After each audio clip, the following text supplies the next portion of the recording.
Bienvenidos al Brunch. Investigamos, luego hablamos. Una producción de Mexicanos contra la Corrupción y la Impunidad. ¿No tuviste tiempo de leer las noticias más importantes sobre corrupción e impunidad? No te preocupes, en este podcast te contamos en pocos minutos todo lo que debes saber para mantenerte en la conversación y estar bien informado. Soy Marina Gómez Robledo, investigadora de Mexicanos contra la Corrupción, y hoy, sábado 1 de noviembre, te cuento las noticias más importantes de la semana. Empezaremos con un tema que creíamos viejo, pero vuelve a ser noticia, la estafa maestra.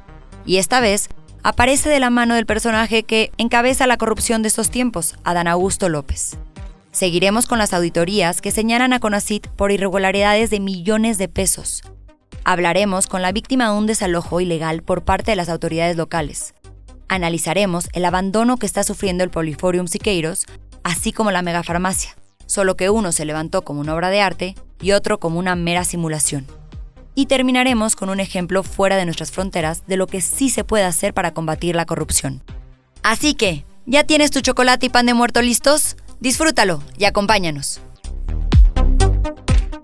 Para arrancar este brunch traemos un platillo que muchos creíamos pasado, pero que sigue repitiéndose como mal desayuno: la estafa maestra.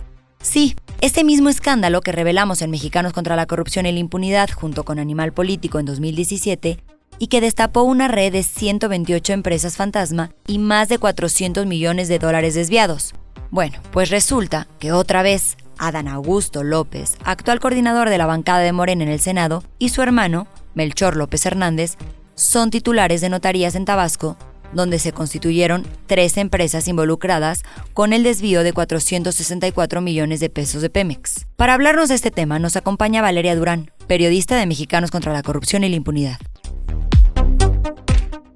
Los hermanos Adán Augusto y Melchor López Hernández son titulares de 2 notarías en Tabasco en las que fueron constituidas 3 empresas involucradas con el desvío de 464 millones de pesos por parte de Pemex. Todo esto forma parte de la trama de corrupción conocida como la estafa maestra. Adán Augusto, que es el actual coordinador de la bancada de Morena en el Senado, es titular de la notaría número 27 de Tabasco, en la que fueron constituidas las empresas CCTI y Surfetch Technology, señaladas por la Auditoría Superior de la Federación de haber recibido triangulaciones por más de 270 millones de pesos por parte de Pemex. Todo esto durante el gobierno del expresidente Enrique Peña Nieto por servicios que ni siquiera fueron debidamente comprobados. Surfetch Technology, que fue constituida el 3 de agosto de 2011 en la notaría de Adán Augusto, usó prestanombres para darse de alta. En el acta constitutiva de Surface se anotó como accionista a una persona que residía en una modesta vivienda con techo de lámina ubicada en un andador de la colonia La Selva en Nacajuca, una de las zonas de alta marginación en la zona conurbada de Villahermosa. Melchor López Hernández, que es el hermano de Adán Augusto, también estuvo detrás de la constitución de otras empresas involucradas en el caso de la estafa maestra. En la notaría número 13, él constituyó a la empresa E&P Solutions, la cual, según la Auditoría Superior de la Federación, también recibió contratos por 194 millones de pesos por parte de Pemex. Y por si la lista no fuera ya demasiado larga, en una tercera notaría, en la que es titular Narciso Oropesa Andrade, quien fue nombrado secretario de Movilidad de Tabasco por Adán Augusto cuando este era gobernador, se dio fe a la creación de al menos 6 sociedades mercantiles que el SAT también ha incluido en la lista definitiva de empresas que facturan operaciones simuladas, también conocidas como factureras o compañías fantasma, es decir, que son utilizadas para evasión fiscal, lavado de dinero o desvío de fondos públicos. Adela Ramos López es la sustituta de la notaría 27, de la que Adán Augusto es titular, y ella dio fe a la creación de 4 compañías más, incluidas entre los años 2018 y 2020 en la lista negra de factureras identificadas por el SAT.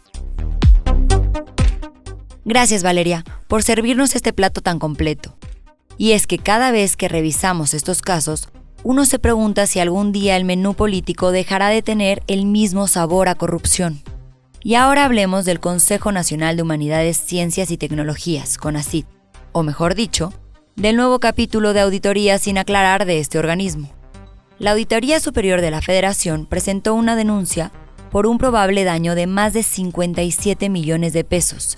Al revisar todas las auditorías de 2019 hasta 2024, se reveló que su administración cuenta con 391 millones de pesos que siguen pendientes de aclarar. Todo esto bajo la administración de María Elena Álvarez Bulla, quien además de haber brillado por su ausencia, ha hecho gala del discurso de austeridad, Aunque bueno, los números parecen contar otra historia. Para hablarnos de este tema nos acompaña Leonardo Núñez, director de investigación aplicada de nuestra organización.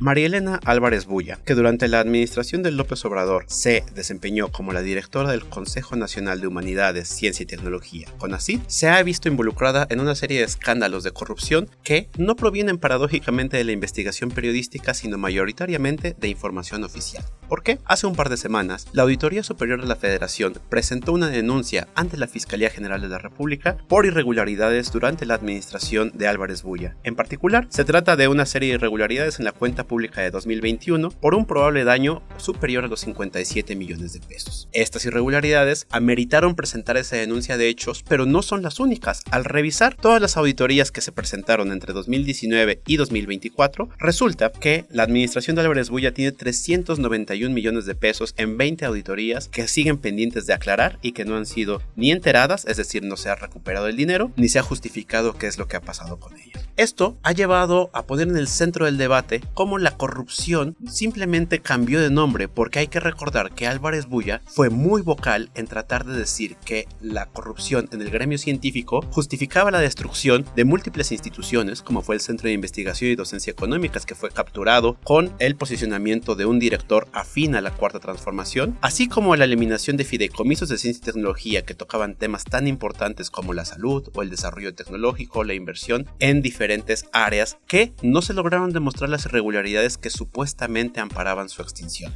También Álvarez Bulla encabezó la persecución de 31 científicos supuestamente acusados de corrupción y que incluso llegó hasta las instancias penales. Sin embargo, en el mismo sentido que en el caso anterior de los fideicomisos, no se lograron documentar las irregularidades. Ahora lo que estamos viendo es estos señalamientos por parte de las autoridades. Y a partir de ahí, la investigación periodística ha ahondado en otros posibles conflictos de interés de la propia Álvarez Bulla. En particular, en las mismas fechas en las que la Fiscalía presentó la denuncia, se hizo popular y un escándalo en el que su hija apareció en una famosa revista de arquitectura presumiendo un estudio que había creado en la misma casa o en el terreno donde habitaba con su madre. ¿Por qué esto se convirtió en un escándalo? Porque la misma empresa posteriormente fue contratada por el CONACYT para la creación de un museo, en particular el Centro Nacional de Cultura de la Salud y Bienestar. ¿Por qué es importante esto? Porque ese contrato no fue licitado o no fue ni siquiera adjudicado mediante una invitación restringida donde participaran 3 empresas y el estudio ganador presentara la mejor propuesta.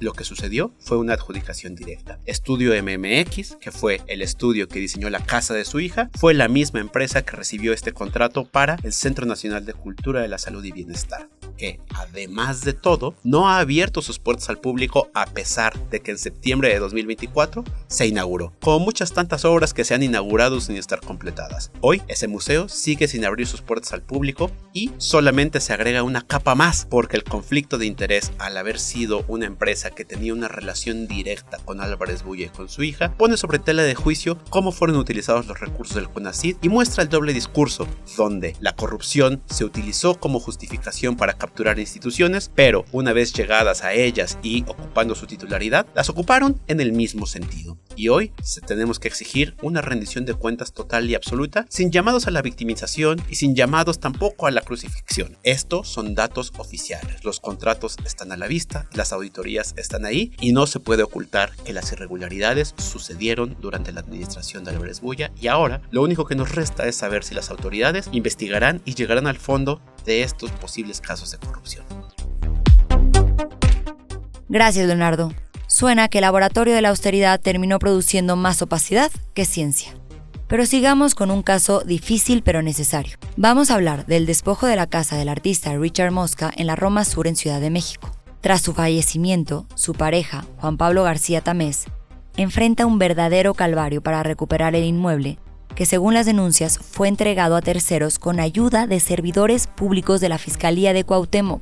Un caso que desnuda la vulnerabilidad del patrimonio ciudadano frente a los abusos y la corrupción local. Para contarnos más, está con nosotros Juan Pablo García Tamés. El 5 de septiembre pasado fui despojado de la que he considerado mi casa por más de 2 décadas. Y con ello también de muchas de mis pertenencias. Además de las cosas de mi fallecida pareja, Richard mosca. Pero lo más importante, me despojaron de lo que él tenía de su producción artística dentro. Él falleció el 21 de julio. Murió solo, dentro de nuestra casa, que él compró en 2005 con la herencia de su madre. El 5 de septiembre, vecinos me llamaron para decirme que unas personas quitaron el aseguramiento y entraron. Nadie forzó ninguna puerta. Entraron con llave, cuando la única copia yo mismo había entregado sin volverla a ver. Al llegar me encontré con 3 individuos que reclamaban la posesión de la casa para un supuesto nuevo dueño de nombre José Julián Herrera Castro, que se encontraba dentro. Fuera, otro se presentó como el abogado Ulises Enrique Pacheco Rodríguez. Nos dijo que la misma dependencia del MP Cuauhtémoc 7 les había otorgado el derecho de posesión, pues supuestamente Richard había vendido el año anterior la casa a través de un apoderado, a través de un contrato privado de compraventa. Cualquier agente de la fuerza pública que llamamos se retiraba ante la mención de dicho permiso de posesión. No pudimos hacer nada y, frustrado, tuve que retirarme. Esto no es una casualidad. Durante ese tiempo, la casa había estado resguardada por orden de la Fiscalía de Investigación Territorial en Cuauhtémoc 7. Y a pesar de que yo di la llave con la que los agentes entraron, no se me permitió entrar más y la aseguraron con sellos y cadena. A partir de aquí hemos ido descubriendo todas las irregularidades de este proceso. El primer contacto que yo tuve tras la muerte de Richard en el MP fue con el licenciado Diego Leopoldo González. Este no me permitió rendir entrevista para reconocer el cuerpo de mi pareja, pero realizó el aseguramiento de la casa argumentando que no había persona o familia que reclamara el inmueble. Él al día siguiente no trabajaba, pero dejó dicho que no se moviera nada sin que él estuviera. No hay rastro de un inventario que, como dicta la ley, debe hacerse cuando un inmueble es asegurado por investigación. Ni hay indicios de una investigación formal por parte de los responsables del MP, ni del fallecimiento, ni sobre los documentos presentados de la supuesta compraventa. La Ministerio Público Tiara Cenciase Pérez Puga me pedía la sucesión testamentaria finalizada para la liberación del inmueble cuando por ley no es necesario, pues lo importante es demostrar la posesión. Pruebas que tenía y entregué. Y sin embargo, de forma extra rápida, esta misma licenciada Tiara Pérez le entregó a otra persona el derecho de posesión, ya que supuestamente era el nuevo dueño, aceptando papeles que no nos han querido mostrar. Esto en mi vocabulario tiene el llano nombre de robo. Robo de la casa de mi pareja, robo de mis cosas, robo de las de Richard y de su obra. Y lo más ofensivo es que a todas luces fue gestado y llevado a cabo dentro de una de las dependencias de gobierno que está supuestamente para analizar y supervisar que se haga justicia. Pero en colaboración con ¿quién más? ¿Quién es el responsable de contratar y supervisar a estos funcionarios? ¿Quién es el responsable de castigarlos, además de quitarles la posibilidad de volver a hacerlo? ¿Quién es el supuesto notario y notaría que avaló esa compraventa privada que supuestamente se hizo con dinero en efectivo? ¿Dónde está ese dinero? ¿Dónde está un recibo? ¿Quiénes son la pareja con 2 menores de edad que ahora vive dentro? Pues ninguno de ellos es el supuesto comprador. ¿Hasta dónde llega esta red de corrupción que parece tan bien armada que da escalofríos pensar cuántas veces anteriores les ha funcionado, quedando todos ellos impunes? Gracias, Juan Pablo. Triste y alarmante. Cuando la autoridad no respeta a la propiedad, uno entiende lo profundo que llega la descomposición institucional. Y de un despojo pasamos a otro tipo de pérdida, uno que también duele, pero en el alma. Si algo sabía David Alfaro Siqueiros, era que el arte también puede ser un arma poderosa. De ese sueño nació el Poliforium Siqueiros, el mural más grande del mundo, una joya que integra pintura, escultura y arquitectura. Pero hoy, más de medio siglo después, esa obra monumental se está cayendo a pedazos. Filtraciones, daños estructurales y años de abandono amenazan con borrar uno de los tesoros más importantes del arte mexicano. Su rescate se ha enredado entre permisos, falta de recursos y desinterés institucional. Para hablarnos de este preocupante caso nos acompaña el periodista Juan Carlos Romero Puga, quien ha documentado este tema en la revista Letras Libres. Cuando lo tenían recluido en la cárcel de Lecumberri, a David Alfaro Siqueiros solo le estaba permitido pintar pequeños cuadros. Soñaba con crear multitudes, con usar los mejores materiales, con hacer del arte una experiencia total. Ese sueño se hizo realidad con el Poliforum Siqueiros, una joya única donde la pintura, la escultura y la arquitectura se fusionan. Es el hogar de la Marcha de la Humanidad, el mural más grande del mundo, un lugar que no solo se ve, se experimenta. Pero hoy este gigante artístico está en peligro. El tiempo y los elementos no han sido amables con él. La lluvia se filtra carcomiendo su estructura, los murales exteriores siguen agrietándose y la capa pictórica del techo prácticamente ha desaparecido. A pesar de las lonas plásticas que lo cubren como parches temporales, el agua sigue entrando y poniendo en riesgo esta obra monumental. ¿Y por qué no se ha hecho algo para rescatarlo? Aquí la trama se complica. El Poliforum es un monumento artístico, pero está en un terreno privado en el que el empresario Manuel Suárez alojó al artista para que éste desplegara su obra de 8.700 metros cuadrados. Esto, a final de cuentas, creó un limbo. Los gobiernos federal y local se han pasado la responsabilidad durante años, ofreciendo solo soluciones emergentes que nunca llegan. El problema es privado, dicen ellos. Mientras, los propietarios, el hijo y el nieto de Manuel Suárez, han buscado salvar la obra con un modelo que ha funcionado en otros lugares como el Museo de Arte Moderno de Nueva York, es decir, un desarrollo inmobiliario a un lado que financiara con sus ganancias la restauración y el mantenimiento del foro por, digamos, unos 100 años. Un mal necesario, pero a final de cuentas un proyecto que paradójicamente podría ser su única salvación. En su momento, Fibra 1 puso sobre la mesa los recursos para edificar la Torre Siqueiros. Era un lugar que lo mismo combinaría vivienda, comercio e incluso un hotel, pero al que las autoridades de Bellas Artes y de la Ciudad de México le impidieron nacer. La torre a un lado del recinto iba a ocupar solo 15% del total del predio, mientras que el resto iba a ser una plaza pública cultural de 6.000 metros cuadrados, abierta a las 24 horas, con terrazas para apreciar el diamante desde arriba y espectáculos de luz, sonido y videomapping que llevarían a otro nivel el lugar.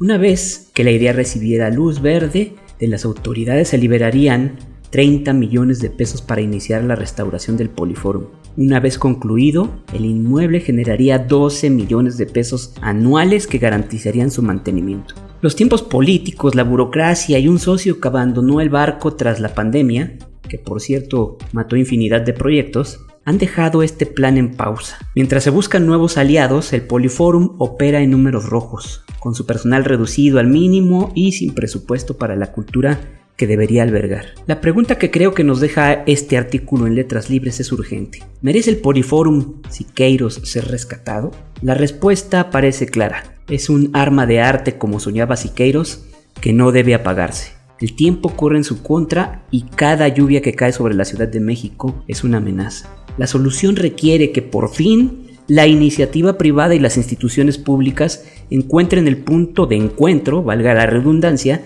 para salvar este legado, para que el diamante que Siqueiros talló en medio de la ciudad vuelva a brillar. Gracias, Juan Carlos. Qué contraste, ¿no? Mientras algunas obras de arte pelean por no desmoronarse, otras, como las instituciones, parecen haberse quedado sin cimientos. El caso del Poliforum nos recuerda que el abandono también puede ser una forma de pérdida. Cuando se deja caer lo que representa nuestra memoria, también se fractura parte de nuestra identidad. Y hablando de promesas que se fueron desmoronando con el tiempo, ¿recuerdan la megafarmacia del bienestar? Ese proyecto que presumía tanto el expresidente Andrés Manuel López Obrador y que prometía terminar con el desabasto de medicamentos. Hablamos de una mega farmacia, se desató de un escándalo, de algo bueno. Estábamos hablando que se compraron 45 hectáreas y de esas 45 hectáreas, como 9 hectáreas, 90,000 metros cuadrados de bodegas techadas y tener además una mega farmacia para que si hace falta una medicina en cualquier lugar del país se pueda llevar de la megafarmacia. Pues resulta que más que una farmacia fue una gran bodega con un buen marketing. El proyecto solo concentró los medicamentos de otros almacenes sin surtir recetas directamente. En sus primeros meses, la megafarmacia recibió más de 12,000 llamadas de personas buscando medicinas, pero solo surtió 67 recetas. Y al cierre de julio de 2024, había entregado poco más de 1,000, un promedio de 6 recetas al día para todo un país. Para hablarnos de esto, está con nosotros Enrique Gómez, periodista del Universal. A través de diversas visitas a la bodega ubicada en Huehuetoca, Estado de México, muchas solicitudes de información y 2 años analizando los datos oficiales recopilados, he publicado varias notas en las que dimos a conocer que la megafarmacia nunca funcionó de manera óptima, ni siquiera medianamente aceptable para cumplir con 2 objetivos principales. 1.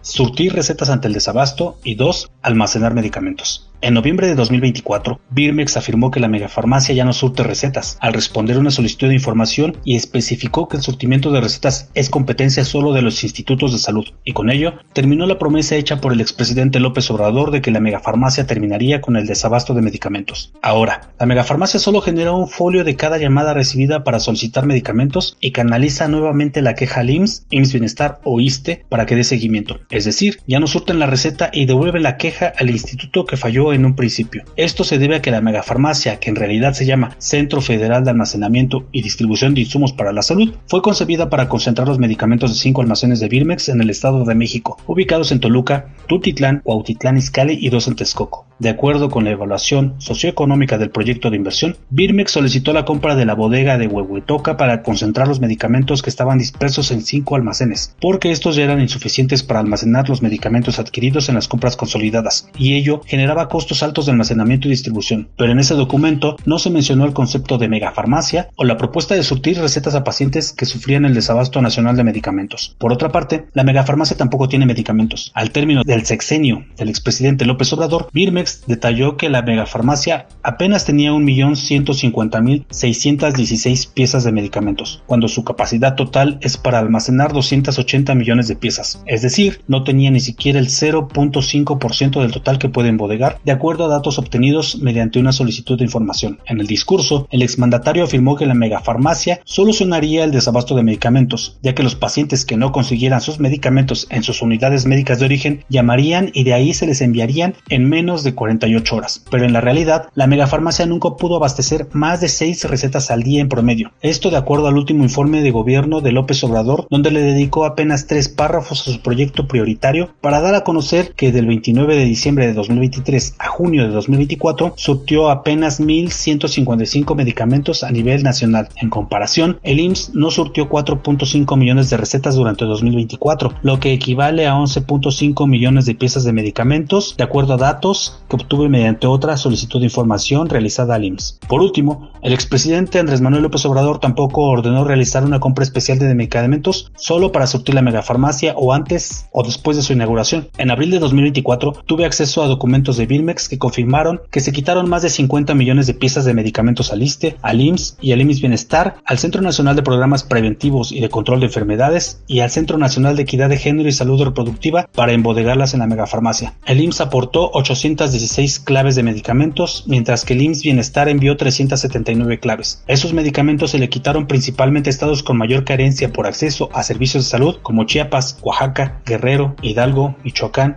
Puebla, Veracruz, Tabasco y el Estado de México, por citar algunos, y fueron enviados a la megafarmacia para llenar sus anaqueles. Entre los medicamentos que se enviaron a la megafarmacia estaban algunos para tratar leucemia, cáncer de mama y de colon, hipertensión, diabetes, fentanilo, medicamentos para enfermedades mentales y medicamentos especializados para pacientes con trasplantes de órganos. Pero al inicio, con el afán de surtir la megafarmacia, se embodegaron aspirinas, omeprazol, complejo B, gel lubricante a base de agua, jabón neutro, electrolitos orales en polvo, agua inyectada detectable, gasas, ibuprofeno y jarabe para la tos, todos conseguibles en la farmacia de la esquina. Finalmente, en julio de 2024, la megafarmacia tenía 1,003 claves del IMSS, 200 claves del IMSS Bienestar y 445 claves del ISSSTE, que en total representaban 1,729,000 piezas de medicamentos, de acuerdo con los datos dados a conocer por el expresidente López Obrador en su último informe de gobierno.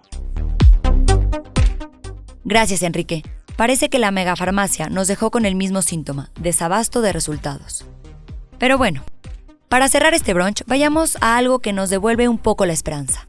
Traemos una historia que nos recuerda que sí hay recetas contra la corrupción y que la ciudadanía puede ser el ingrediente clave. En julio de 2025, el Parlamento de Ucrania aprobó de manera express una reforma que reducía la autonomía del Buró Nacional Anticorrupción y de la Fiscalía Especial Anticorrupción. El argumento oficial era protegerlas de la influencia rusa en plena guerra, pero en la práctica, la medida limitaba su capacidad para investigar a funcionarios cercanos al presidente Zelensky. La reacción no se hizo esperar. Organizaciones civiles y miles de ciudadanos salieron a las calles de Kiev a exigir que no se tocara la independencia de las instituciones anticorrupción. Y lo lograron. Días después, el Parlamento tuvo que dar marcha atrás y aprobar una nueva reforma que revirtió los puntos más controvertidos. 3 factores fueron clave: la presión social en las calles, el respaldo internacional y la atención mediática. Una combinación que mostró que incluso en medio de la guerra, la sociedad puede poner límites al poder político. Este caso nos deja una nota alentadora. Cuando la gente se organiza y cuando existe libertad de prensa, las cosas sí pueden cambiar. Las instituciones pueden resistir, la corrupción puede frenarse y la democracia, aunque a veces se tambalee, puede volver a ponerse de pie. Y con todos estos temas terminamos por hoy. No olvides compartirlo y seguirnos en todas nuestras redes para mantenerte informado y sumarte al combate contra la corrupción y la impunidad. Gracias por acompañarnos. Nos escuchamos en el siguiente episodio. Hasta el próximo brunch. Esto fue El Brunch. Investigamos, luego hablamos. Producción y dirección, Lucía Vergara. Conducción, Marina Gómez Robledo. Voz, Verónica Ayala. Guión y difusión, Janine Baquerí. Diseño de portada, Paola Calvo. Una producción de Mexicanos contra la Corrupción y la Impunidad.